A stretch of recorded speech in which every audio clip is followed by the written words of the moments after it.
Hi guys, Jessie here, and welcome back to my Star Wars Rebels reaction series. Today we are going to be moving on to Season 2, Episode 8. So last episode we had a Hera episode. We learned a little bit about her past. We met a Mon Calamari shipbuilder who created the B-Wing, and Hera was promoted to Phoenix Squadron Captain. And even though not a lot happened in the episode, it was just Hera went to a planet, got a B-Wing, came back. There was a lot of very nice, emotional moments in the episode that I really enjoyed, and it was a Hera-centric episode, and she's one of my favorite characters in the show.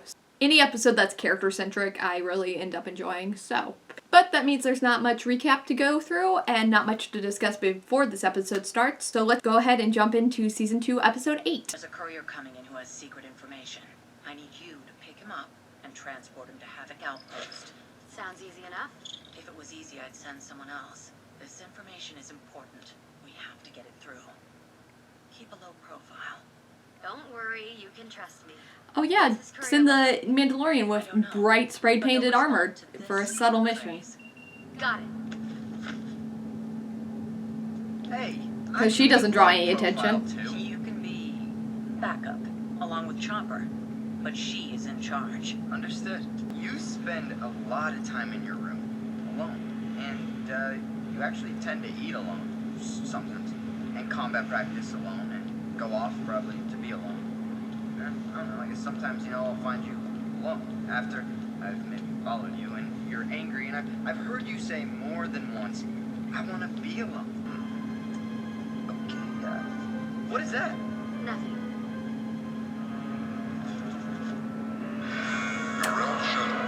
Another Mandalorian tag? It's a long way to Alderaan. Okay. It's a long way to Alderaan. It's a long way to Alderaan. Jesus Christ. It's a long way to Alderaan. It's a long way. They should have chose a phrase that's easier to sneak into a sentence. Are you sure you were saying the code phrase right? Yes. It's a long way to Alderaan. What's the matter with this thing? Wait a minute. The courier's a gonk? I don't get why they'd hide such important information in this binary box frame. Well, would you suspect that thing of being a spy full of secrets?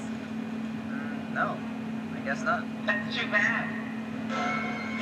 Oh. Because I would. Ketsu Onyo. You two know each other. Still a bounty hunter, I see. Tell me you don't miss it. Wait. You were a bounty hunter? Yeah. That explains a lot. I don't think Ketsu's here for a reunion. You know me well. I'm just here for the droid. You'd have been better off dead than joining this band of rebels. I didn't believe it until I saw the Empire put a bounty on you. You gonna try to collect on it? Haven't decided yet. Besides, I work for the Black Sun now, and I have another job to finish first. I can't let you do that. The Black Sun? Isn't that Maul's thing? Citizens, what's going on here? There's a curfew on this hangar. You need to leave immediately. Don't interrupt us!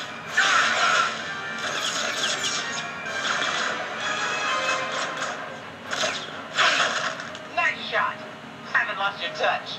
Sabine! Go!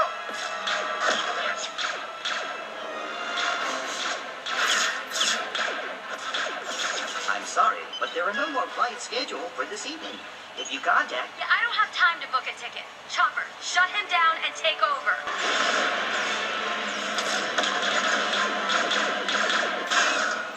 Bet you're glad you brought backup. Yeah, it's working out great. Exactly as planned. Now hang on.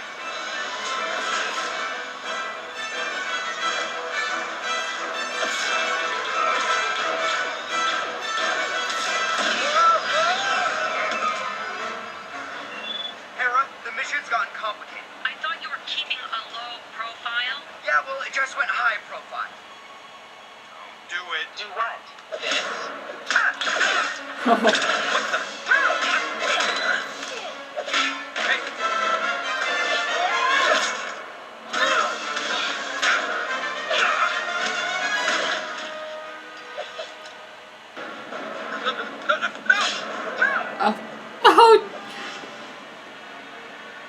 That was very close to being stabbed in a very dangerous place. Her voice actor seems very familiar to me, though, and I can't quite place it.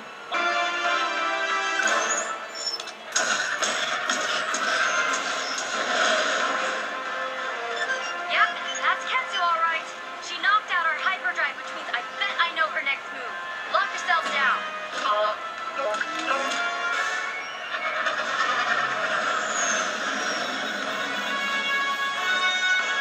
Man, the hyperdrive seems super easy to knock out. Too late.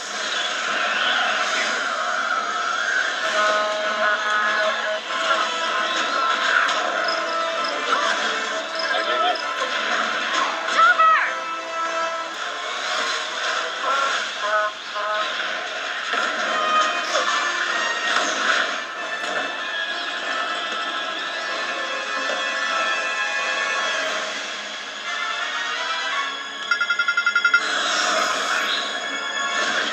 Poor Gonk.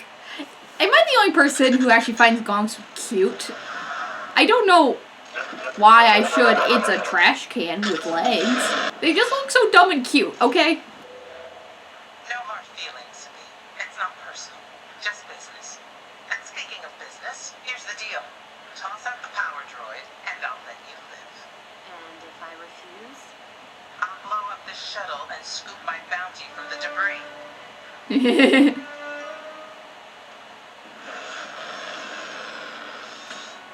I don't believe it. You better believe it. I'll do whatever it takes to complete my mission. Hi. No, I don't believe you can do it. Maybe that's true, but I've changed more than you realize. Don't need this. Don't need that. Go fuck yourself. Finally part of Black Sun. Just like we always dreamed. You can't do it. I really wish it hadn't come to this, my friend. Hmm. What? What? You? My weapons array. What have you done? So long, old friend.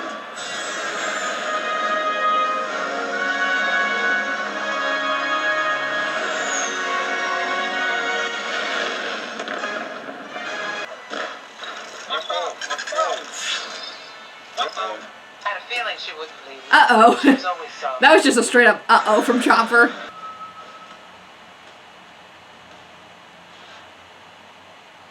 The little Gonk peek. Seems you haven't changed at all. You're not giving up the courier, are you? Nope, you're gonna have to take him. And this astromech. Not very smart sticking your neck out for it. Chopper's more than a droid. He's a rebel. And a friend. You really think your little rebel group can overthrow the Empire? Grow up, little sister. You can't be that foolish. I forgive you For what? for leaving me for dead, and I still trust you. And you're wrong. I met people who gave me a second chance in life, and that's what I'm giving you. Position for docking. Attempt to flee, and you will be fired upon. Thanks to your little rust bucket, I've got no firepower. And as long as we're docked to the shuttle, we can't use the Shadowcaster's So you got a hyperdrive shuttle to escape. and a freighter against a Star Throw the Destroyer? hyperdrive on the shuttle. Shuttlecraft, you have 2 minutes to stabilize, then we will be coming aboard. What can you do in 2 minutes? Make it blow up. Watch. Chopper, purge the reactor, then get over to the Shadowcaster and prepare to disengage the docking tube on my Are they gonna actually make the ship blow up in 2 minutes so when the You're going to Imperials blow come? up the shuttle? Yeah. which will get us the time we need to make our escape. Time to go. Sir, the shuttle's thrusters are powering up. Target the control hub. Disable it. I think they're onto us. Droid, release the docking tube, or we're all gonna die.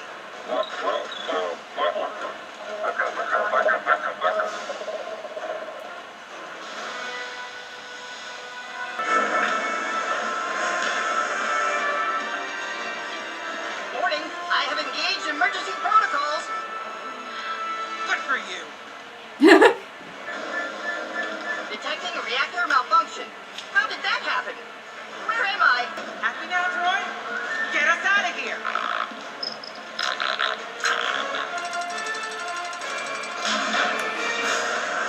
Mandalore's an asshole, but he's loyal. Are those explosives? Poor shuttle droid. Reactor breach.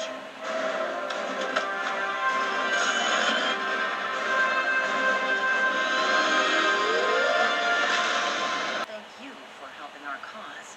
Well, it was mostly an accident. I'm not sure I'm ready for a full-on fight with the Empire just yet. No one ever is. I'm Ezra. We almost blasted each other earlier. I know who you are. Sabine told me all about it. She did? Well, what'd she say? I mean, it was all good, right? Ezra, can I get a moment here?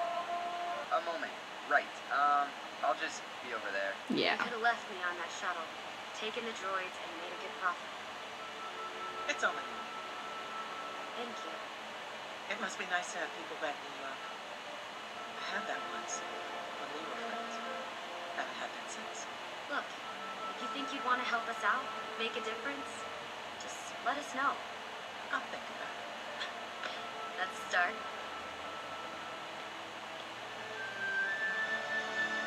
Think that's the last we've seen of her? I'm gonna guess no. And I'm glad.